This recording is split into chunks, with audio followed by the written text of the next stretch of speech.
الحمد لأهله والصلاة على أهلها.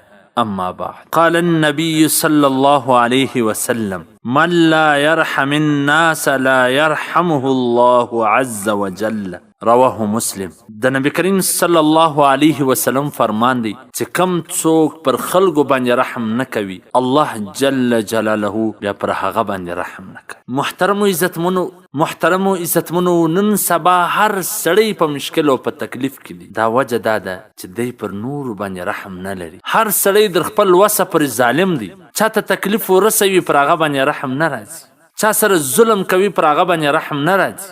انسان د انسان د پاره لیوه جوړ سوی، انسان د انسان د وینو د چښلو تږي جوړ سوی، انسان د انسان د پاره تکلیف رسولو کې هیڅ کمی نه ده پریښ، انسان د انسان د پاره مار او لړم جوړ سوی، دته هیڅ ګټه نه رسي لیکن بل ته تاوان نسی. نو کچیرې څوک دا غواړي چې الله پر ما باندې رحم وکړي، د نبی کریم صلی الله علیه وسلم دا فرمان په غوږ کې ونیسي، د سره ویلې کې د مخ په جیب کې کښېږدي چې کم څوک پر بندگانو باندې پر انسانانو باندې رحم نه کوي، الله پر هغه باندې بیا رحم نه کوي. دا د مسلم شریف حدیث دی. که دکاندار دی، که تاجر دی، که ډاکټر دی، که هر څوک دی، که سرکار دی، که عام دی، که خواص دی، یو پر بل دی رحم سره وکړي، بیا به الله پر تاسو باندې رحم. بل حدیث کې نبی علیه الصلاة والسلام فرمایي: ارحموا من فی الارض ويرحمکم من فی السماء. تاسو پر مځکه والا باندې رحم وکړي، اسمان والا به پر تاسو باندې. نو پکار دا د عزتمنو چې موږ په خپل زړه کې د رحم ماده پیدا. چا سره ظلم کوي، ستا سره بیا ظلم کیږي. چا ته تکلیف رسوي، تا ته به تکلیف رسي. چا باندې خاندې، پر تا به خندل کیږي. یعنې څه چې کرې